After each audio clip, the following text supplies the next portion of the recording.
Merci de nous honorer de votre fidélité à la une du 20h. Ce soir, sur Equinox Télévision, Paul Biya sera à Buea demain. Le chef de l'État et son épouse arrivent dans la capitale régionale du Sud-Ouest où ils vont passer un peu plus de 72 heures. Ce sera l'effet de célébrer le 50e de la réunification. La réunification, justement, comment en est-on arrivé là? Qui sont les acteurs et que symbolise le monument de la réunification à Yaoundé? Tentative de réponse au début et en deuxième partie de ce journal. Dès le 25 avril prochain, l'importation et la fabrication des matières plastiques non biodégradables sera interdite. Ainsi en a décidé et réitéré le ministre de l'Environnement et de la Protection de la Nature. Les bouteilles plastiques aussi ne sont pas en reste. Elles obstruent le passage de l'eau. Illustration au Kanté Sam à Yaoundé. C'est tout pour le sommaire. On se retrouve dans un instant.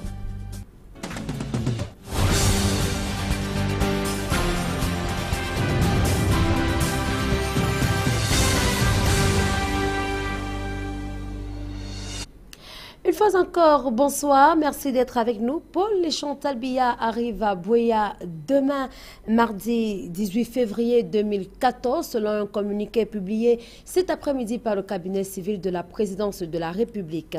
Ainsi, le couple présidentiel va présider les festivités marquant le 50e de la réunification. Les festivités ont d'ailleurs débuté ce lundi par un colloque présidé par le Premier ministre Philémon Yang. A signalé que Philémon Yang a, en plus de cet événement organisé à l'université de Buea autour de la réunification et même de l'intégration.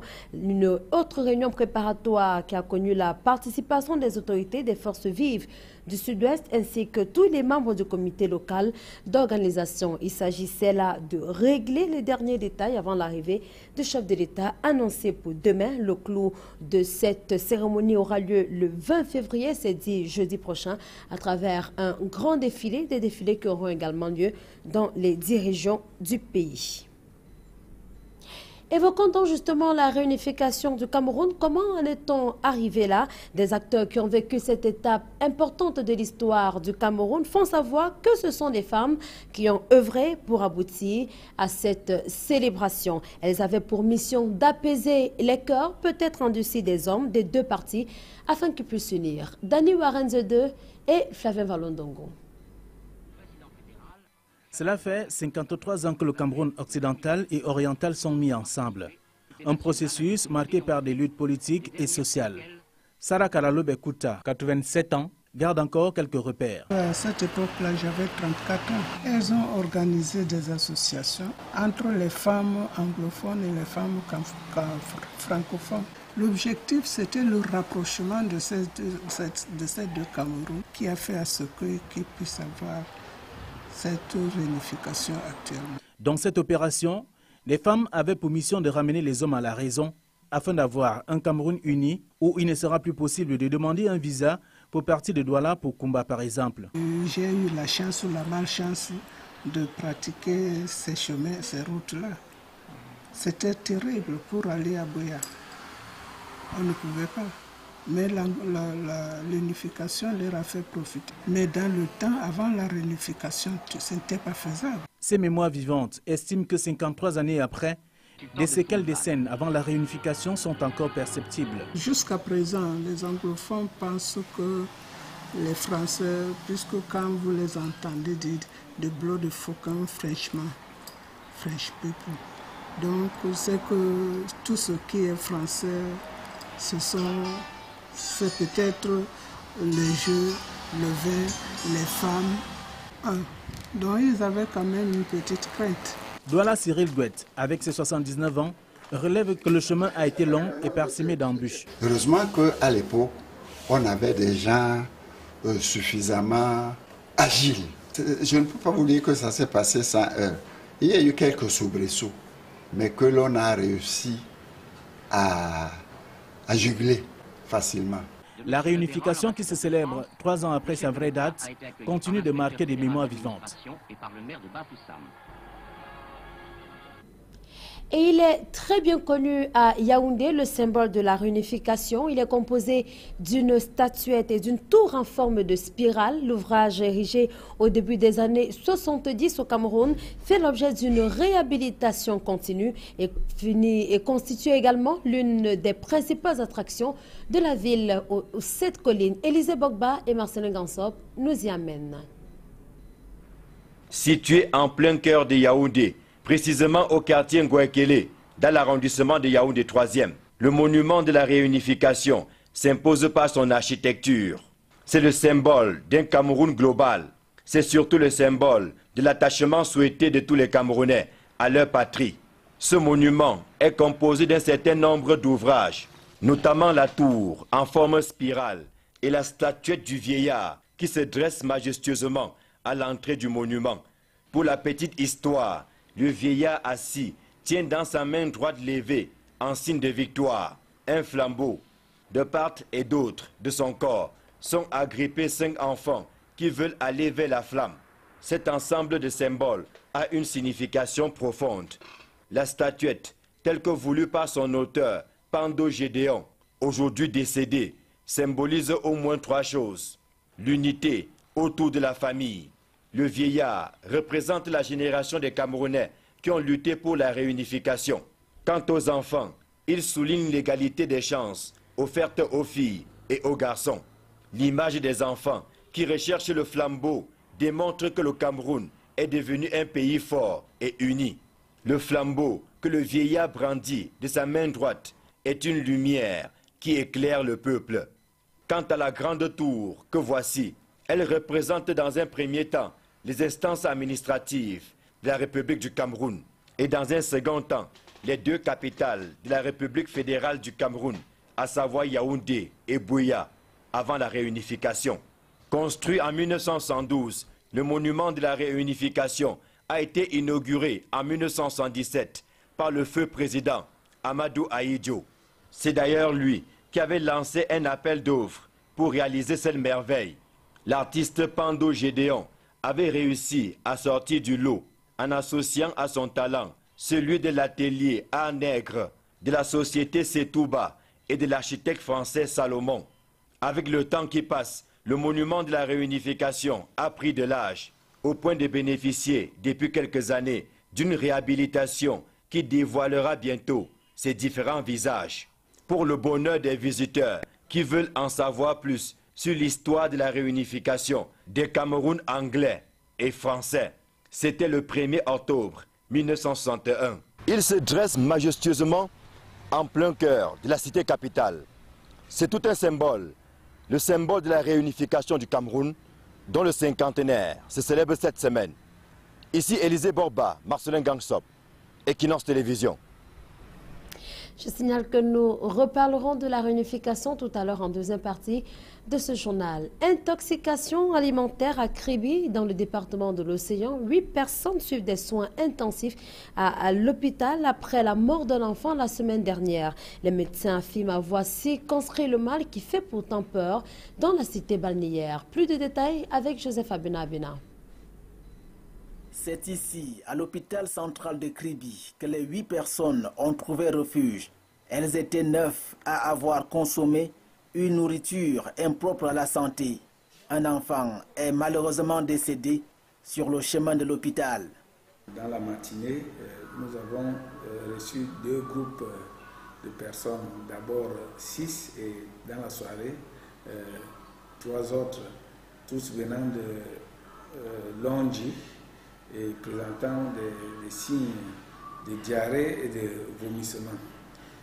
Ils ont été rapidement pris en charge. L'hôpital de district de Kribi a aussitôt mis en branle son service d'urgence. 7 enfants et un adulte issus d'une même famille sont pratiquement hors du danger de la vie des médecins. L'hôpital de district de Kribi, très sollicité dans le département de l'Océan, n'a qu'un seul médecin affecté par l'État. Docteur Achille Ondoa, l'homme à tout faire ici, n'a presque pas de repos. En général, ça commence toujours par la ronde. Et après la ronde, c'est les consultations générales. Bon, il faut aussi arriver qu'il y ait des interventions chirurgicales auxquelles on peut être appelé à prendre part. Et ça, c'est à toute heure. Non, il n'y a pas de moment pour cela. Mais sinon, le travail, c'est entre 7h30, 15h30 déjà. Là, c'est obligé, ils sont obligés de travailler. Maintenant, donc, après cette heure-là, il y a les urgences qu'il faut toujours gérer. La plus grande équation à résoudre au quotidien, c'est comment sauver les vies des personnes qui sont incapables de s'acheter les médicaments. Et c'est d'ailleurs le cas de cette famille, victime de l'intoxication alimentaire. Non, pas d'intoxication alimentaire. Un enfant de 8 mois a fini donc sa vie sous les roues d'un véhicule à Ebolova. Selon des témoignages, l'incident est survenu alors que le chauffeur du dit véhicule, agent de la mairie, procédait au déguerpissement des commerçants. La scène s'est déroulée il y a quelques jours. Roger Takala et Julingue.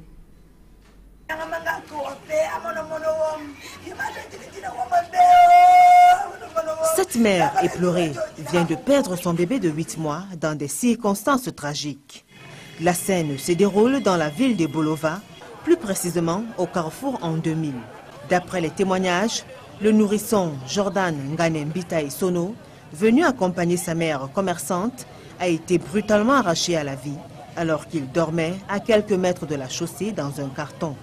Il a été écrasé par les roues d'un véhicule de marque Land Cruiser, conduit par le nommé Mbita, agent de la communauté urbaine des Bolova. Le monsieur est venu, il fait le tour du carrefour. Il est monté, trouver les femmes qui vendent les fruits au produit roulant. Il est monté sur les marchandises. Alors, il semblait qu'il y avait un enfant, un bébé qui était couché. Alors, il est monté sur le bébé. On lui dit que tu as tué quelqu'un, il prend la fuite. Les mototaximens l'ont récupéré loin sur la route de Yaoundé. Il fuit et il paraît. La situation provoque le courroux des populations, mais surtout des commerçants. Ces derniers dénoncent ces méthodes qu'appliquent les agents de la commune de cette localité. Un geste de trop, signe d'un abus de pouvoir, pensent ces pères de famille. Mais c'est pas sérieux. Les femmes se débrouillent au lieu de les chasser doucement. Mais lui monte sur les marchandises, il tue un enfant. Et là, ils abusent quand même aussi. Parce que je crois que s'ils descendaient, nous chasser les femmes, il n'y aura pas de problème. Mais écraser les marchandises et les enfants et tout ça, c'est pas bon. La foule en furie décide d'en découdre avec Sieur Mbita. Ce dernier aura la vie sauve grâce à l'intervention du GMI. Le corps du bébé a été transporté à la morgue de l'hôpital régional des Kombité. Quant au Sieur Mbita, il est retenu par la police pour besoin d'enquête. Plus âgé que cet enfant, c'est un homme de 60 ans qui est mort dans des conditions tout petit peu floues. Le nommé Samuel Ayando, pour une histoire de 1500 francs, a été tué à Bambanké dans la région du Nord-Ouest. Les détails avec Ginny Edmond et Nadine Yambou.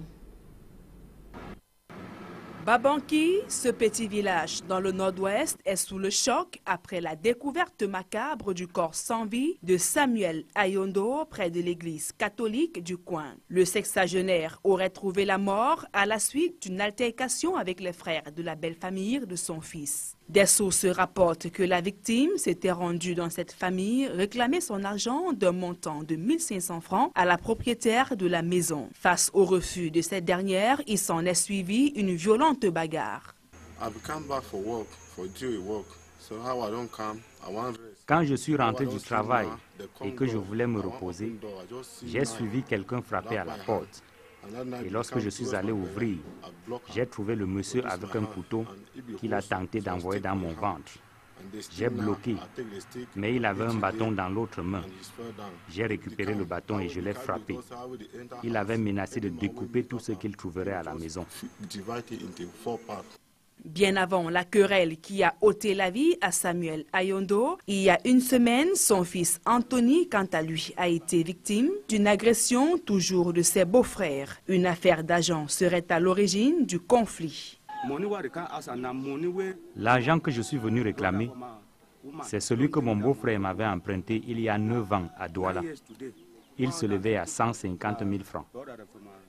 Les frères de mon épouse sont venus me taper et me jeter en route, de peur que je ne meure chez eux et que leur maman n'en paye les frais après. Une enquête a été ouverte à la brigade de gendarmerie de Tchouba dans le nord-ouest pour déterminer les circonstances de ce drame.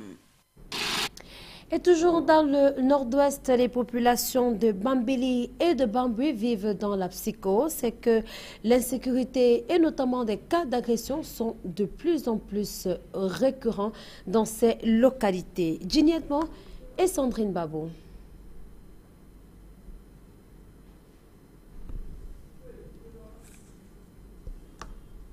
Nous reviendrons donc sur cet élément qui évoque l'insécurité à Bambili et à Bambui dans la région du nord-ouest dans nos prochaines éditions d'information. Dès le 25 avril prochain, il ne sera plus possible d'importer ou même de fabriquer des matières plastiques bio non dégradables. C'est ainsi, non biodégradables. C'est ainsi qu'a décidé le ministre de l'Environnement et de la Protection de la Nature, Pierre Hélé, qui a donné une conférence de presse à Yaoundé ce matin, a dit que les sachets plastiques et même les bouteilles plastiques ne seront pas en reste. D'ailleurs, elles empêchent la circulation de l'eau. C'est le cas au quartier Nsam à Yaoundé. Illustration avec Emmanuel Job et Yannick Bazoua. Que vous sortiez de la capitale politique ou que vous y entriez,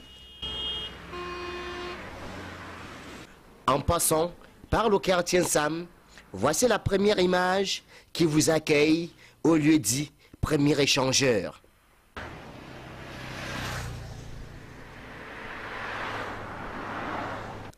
Des milliers de bouteilles en plastique ont pris d'assaut ces petits cours d'eau. Certaines y sont depuis plusieurs années.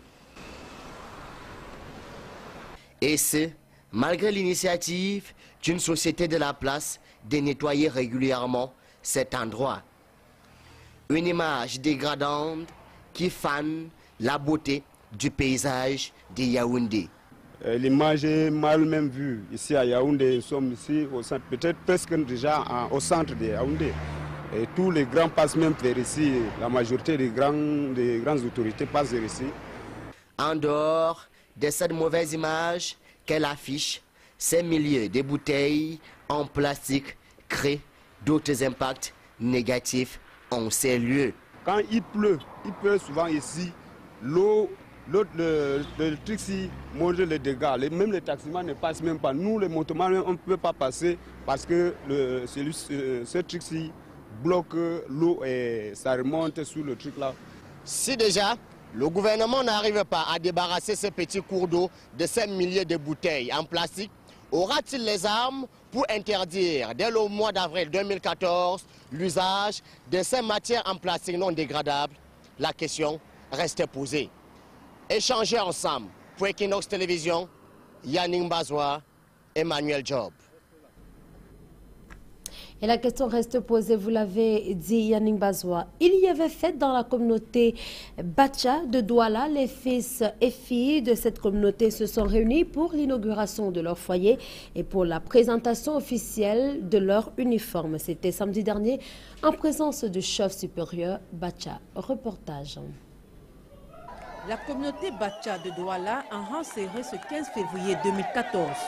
Ses fils et filles ont abandonné leurs activités quotidiennes respectives pour prendre part à l'inauguration de leur foyer culturel et social et à la présentation officielle de leur pagne.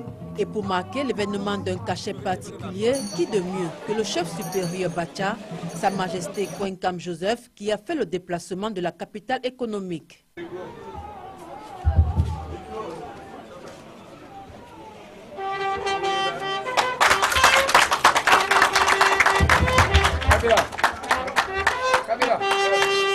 Mes impressions ne sont que très bonnes, parce que je me suis retrouvé chez moi à Neubel aujourd'hui, après 45 ans. La pose de la première pierre fut effectuée en 2004 par le roi de Bacha. Aujourd'hui, le joyau architectural se graisse fièrement au quartier Neubel, au lieu dit derrière Collège Sacré-Cœur. J'ai donné leur grandeur de notabilité pour l'œuvre dont nous découvrons ensemble. On dit qu'ils sont peu, mais avec le peu, parfois, on réussit plus que les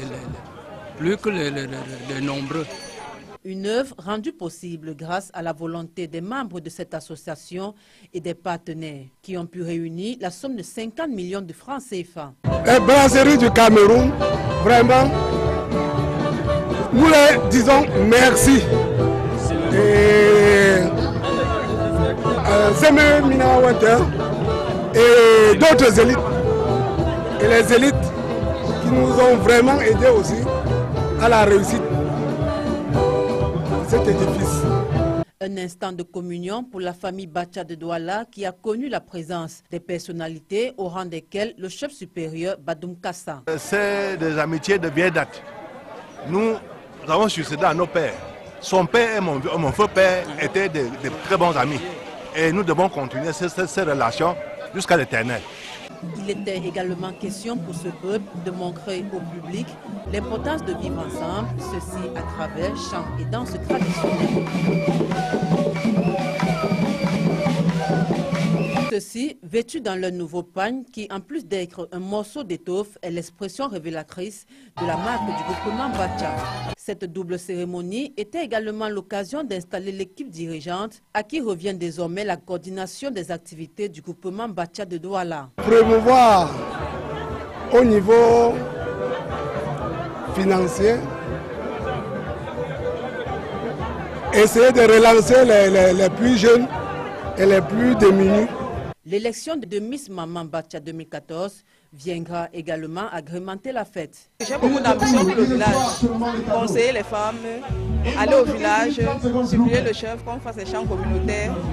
Une journée mémorable qui restera gravée dans les annales de la communauté Bacha de Douala.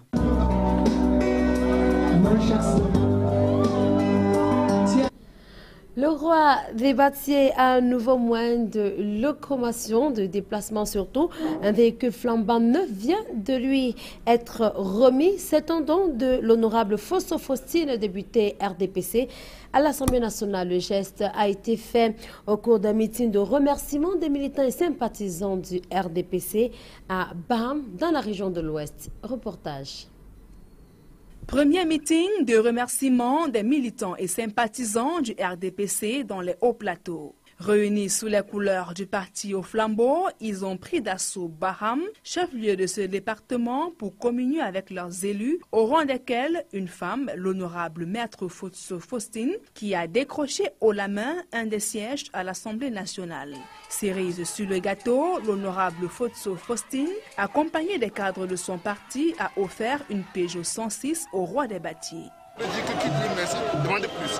Un sentiment de satisfaction. Je voudrais d'abord remercier le président de la commission départementale, tous les élus du département du Haut-Plateau, toutes les élites du département du Haut-Plateau, tous nos militants et militantes, tous nos sympathisants et sympathisantes pour avoir contribué au succès de l'événement du jour. À la dynamique population du département du Haut-Plateau, je voudrais, au nom de mes collègues élus et en mon nom propre, leur adresser notre profonde gratitude. Le roi des bâtiers est le chef du village dans lequel la campagne RDPC a été lancée lors du double scrutin du 30 septembre dernier. La présence très remarquable du roi de Baham et ses pairs du département, celle du roi des Bandoun, du ministre d'État Konchou, de l'honorable Théodore Ndatour, l'autre député du département des Hauts-Plateaux et des hauts cadres du département des Hauts-Plateaux. Je viens d'offrir une voiture d'occasion, Peugeot 106 climatisée 4 portières à un de nos 9 rois, celui de Bâtier. Bâtier, parce que c'est le village dans lequel nous avons lancé la campagne qui nous a porté chance. Ce symbole fort pour encourager les monarques de notre département à soutenir davantage la politique du renouveau prônée par son Excellence Paul Biya, président national du Rassemblement démocratique du peuple camerounais, parti dans lequel je milite depuis 26 ans. Le président de la commission départementale de la campagne RDPC dans les Hauts-Plateaux a été salué pour sa ferme implication au succès de ce meeting de remerciement. Les militants et surtout les militants du RDPC en ont profité pour saluer la place décrochée par une femme, l'honorable Fosso Faustine, à l'Assemblée nationale. MTN Cameroun pour une augmentation de son soutien à la presse. Elle prévoit investir plus de 3 milliards de francs CFA pour faciliter la tâche aux journalistes dans leur métier. L'annonce a été faite à Douala il y a quelques jours. MTN Cameroun présentait ses vœux de nouvel an à la presse. Reportage. Pour 2014, MTN choisit de démarrer ses activités publiques par la présentation des vœux de Nouvel An à la presse camerounaise. Des meilleurs vœux portés par la voix la plus autorisée du top management de MTN.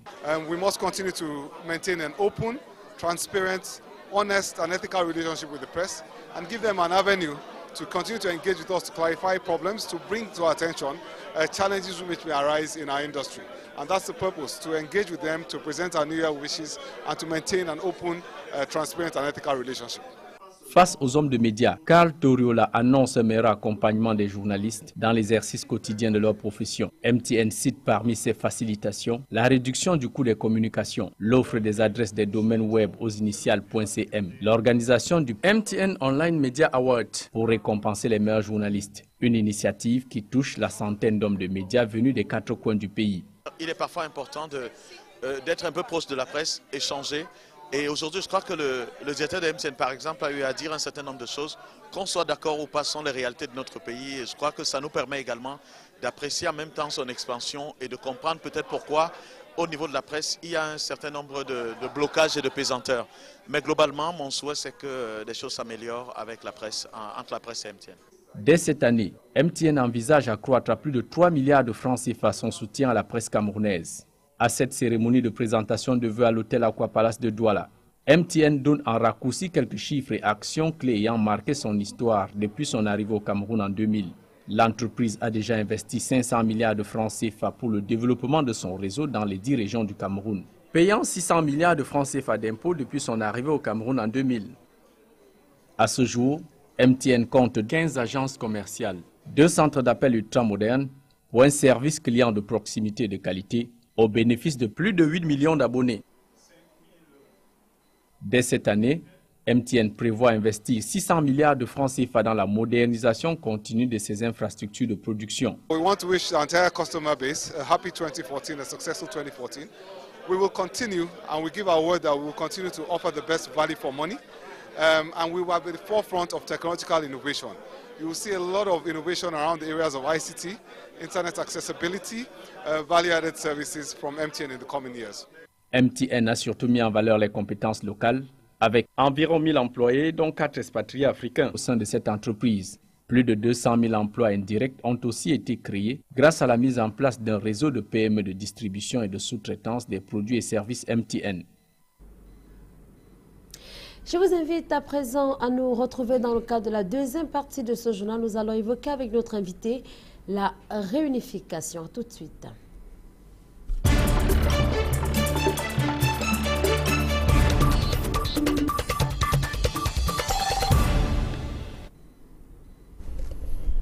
Merci donc de nous retrouver pour la seconde partie de ce journal avec notre invité. Nous allons reparler de la réunification, cette réunification qui a constitué le dossier de la rédaction dans ce journal, en tout début de ce journal. Notre invité donc ce soir, Chevalier Koutié, bonsoir. Bonsoir Sandrine. Vous êtes chercheur, historien. Oui, je dis bonsoir aux téléspectateurs qui nous font l'honneur de nous écouter ce soir. Alors, on parle de la réunification. Aujourd'hui, le 50e va se célébrer dans quelques jours maintenant. D'ailleurs, les festivités ont démarré depuis ce matin à Boya. Que devrait-on entendre par réunification? Je crois que sur le plan de la sémantique, quand on dit réunification, ça veut dire simplement qu'il y a eu une situation hantée où un peuple était uni. Après, cette situation a été rompue. Et maintenant, on veut reconquérir la face d'avant.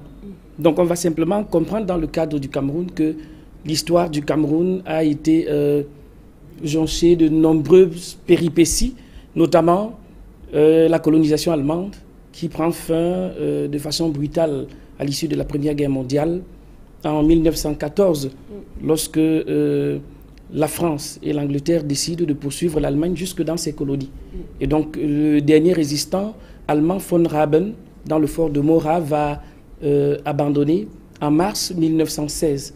Et tout de suite, le Cameroun est divisé en deux, entre Charles d'Aubel, qui représentait les forces armées anglaises, et Aymerich, qui représentait les forces armées françaises. Donc, le Cameroun est partitionné à ce moment-là, un quart du territoire pour l'Angleterre et 3 quarts pour la France.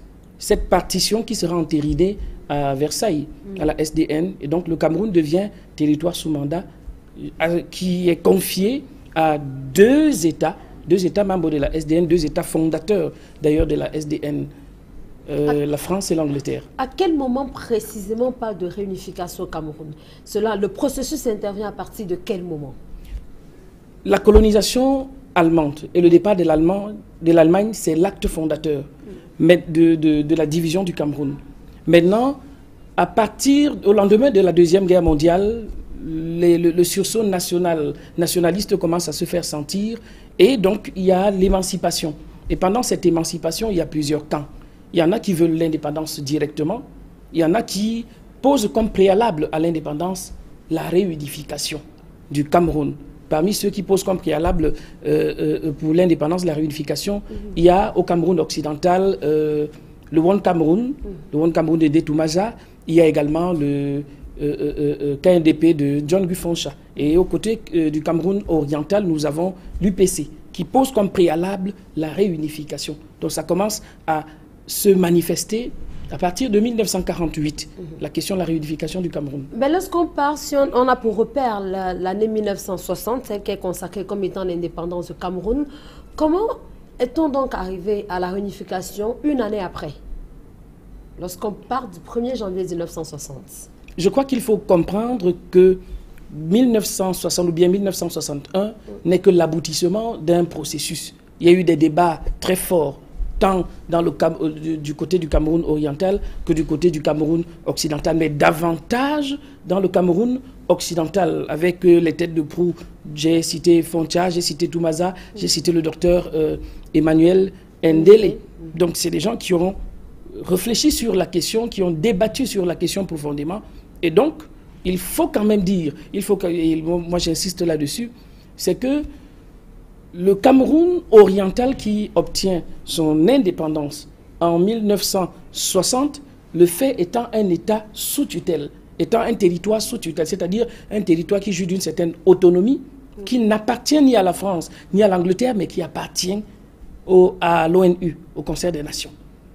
Et c'est la même chose pour la partie anglophone qui, bien que petite, se considère à ce moment-là, ces leaders considèrent ce territoire comme une entité précise, une entité particulière. Donc à partir de 1958, on pose des réflexions. Que vont devenir les deux Camerouns après l'indépendance? À l'ONU, la question se pose en 1959. La partie anglophone du Cameroun, qu'est-ce qu'elle va devenir après? Il y a trois options qui émanent de la volonté des populations du Cameroun anglophone. La première option, c'est ceux qui pensent qu'il faudrait que cette partie du Cameroun obtienne son indépendance et se rattache à la partie francophone. Alors, nous allons sortir dans un instant, juste en 30 secondes. Est-ce qu'on peut dire aujourd'hui qu'il y a effectivement une unification lorsqu'on entend les soubresauts dans la partie anglophone du pays? Pour répondre à votre question, pertinemment, je voudrais lire quelque chose, un extrait du discours de Diphon Robert. Il dit ceci: au fond, nous ne nous attendons à aucune célébration du cinquantenaire de la réunification. Nous nous attendons plutôt à l'éclosion d'un jour nouveau, l'émergence d'un territoire, d'un pays, d'une nation où nous ne serons plus stigmatisés ni considérés comme les subalternes. Ça, c'est quelqu'un qui croit pertinemment qu'il faut que la partie anglophone obtienne son indépendance. Et si vous le suivez très bien, vous lisez entre les lignes ce qu'il dit, c'est qu'il y a un sentiment de malaise, un sentiment de négligence, un sentiment de frustration et de marginalisation, qui demeure. Et donc, il est question aujourd'hui de surpasser cela, et ça ne peut arriver que par la meilleure gouvernance de ce pays, que par la prise en compte des intérêts de tout le monde, de toutes les parties prenantes de ce pays. Très bien. Merci à vous, Chevalier Kouchon. On reviendra certainement sur la réunification à une autre occasion. Merci, c'est moi qui vous remercie. Merci également à vous, madame, monsieur, de nous avoir accordé votre attention ce soir. Merci d'avoir été au rendez-vous. Prochain rendez-vous avec l'information demain lorsqu'il sera 7 h. Quant à moi, je donne rendez-vous lorsqu'il sera exactement 20 h. Bonsoir.